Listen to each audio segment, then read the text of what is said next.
container liner sank in the waters near Shanghai in the East China Sea on Friday morning, with 3 sailors still missing.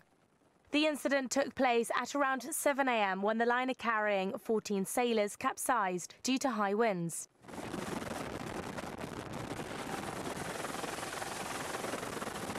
A helicopter was able to rescue 5 sailors from a lifeboat. 2 of them were slightly injured and were shortly sent to hospital.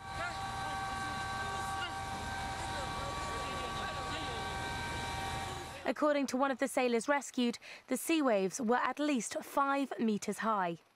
6 other sailors reached safety when a nearby ship picked them up, but 3 remain unfound. Search and rescue efforts have continued.